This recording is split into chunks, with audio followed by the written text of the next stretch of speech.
The old radio and the song of yesteryear. Late at night, a soft breeze slipped through the half-open window of the small house tucked away at the end of a tree-lined street.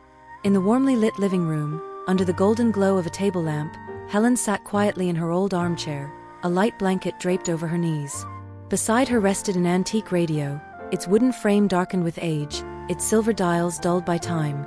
The radio was the only thing she brought with her when she moved into this house, 12 years ago, after Harold, her beloved husband, passed away. It wasn't just an object, it was a memory box, a witness to a life lived fully, and a vessel of melodies that had intertwined with their most cherished moments. Helen leaned forward and gently turned the knob. A faint crackle sounded, followed by soft, drifting music that filled the room like a comforting sigh. It was Moon River, the very song they had danced to on their first Christmas together, back in 1961. Every time she heard it, her heart still skipped in the same tender way.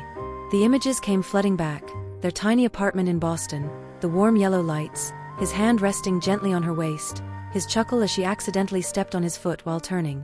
They were young then, with nothing more than love and that radio to their name. Both were newly minted school teachers, living off modest paychecks but overflowing with hope. Every evening after dinner, they'd sit together and listen to music programs broadcast through that radio, brand new at the time. Once, Harold bought a blank cassette, and together they recorded messages, laughter, and even a duet, Unchained Melody. Years passed. The children grew up and moved away. Evenings became quieter. But the radio remained, faithfully bringing back the sounds of the past, reminding Helen that she was never truly alone. Each night, when she turned it on and closed her eyes, memories came flooding back like warm water, gently washing over the edges of her soul. Tonight, in the crisp autumn air scented with fallen leaves, Helen found herself missing Harold more than usual. She reached into a drawer and pulled out an old notebook. The pages were yellowed, ink smudged in places, but Harold's handwriting was still clear. Poems he'd written for her, stories he jotted down to tell their grandchildren, and random little memories he wanted to keep, like a movie ticket stub from their first date, or the receipt from the restaurant where they celebrated their 20th anniversary. Helen read slowly, her voice blending softly with the music still playing from the radio. At times, she smiled, her eyes bright with sunlight from long ago. Other times, she dabbed at the corners of her eyes, not from sorrow, but from the sweet ache of having loved deeply, of having lived fully. One thing that always puzzled her was how the radio, though old and often static-filled, somehow still managed to play just the right song. As if it understood her mood. As if Harold were still there somewhere, adjusting the dial, picking each tune to match the quiet language of her heart. She once took the radio to an old repair shop in town.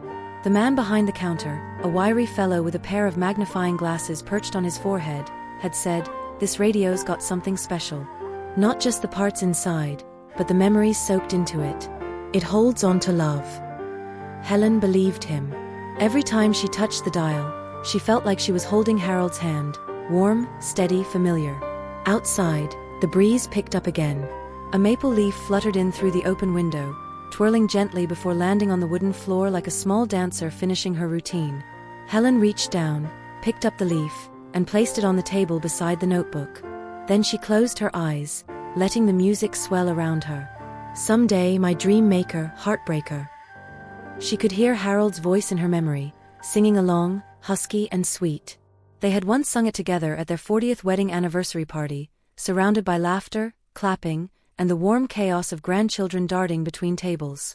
That night, their home was filled with joy, music, and light. Now, it was just her and the radio. But she didn't feel lonely.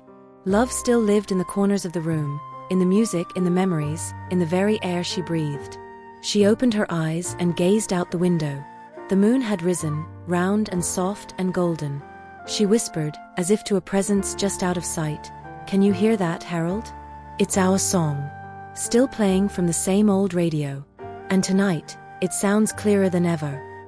She rose from her chair and stepped out onto the porch. The music followed her, a gentle thread linking past to present. The night air was cool and clean. Beneath the maple tree, the shadows seemed to sway, like two figures slow dancing, quietly, slowly but not sadly.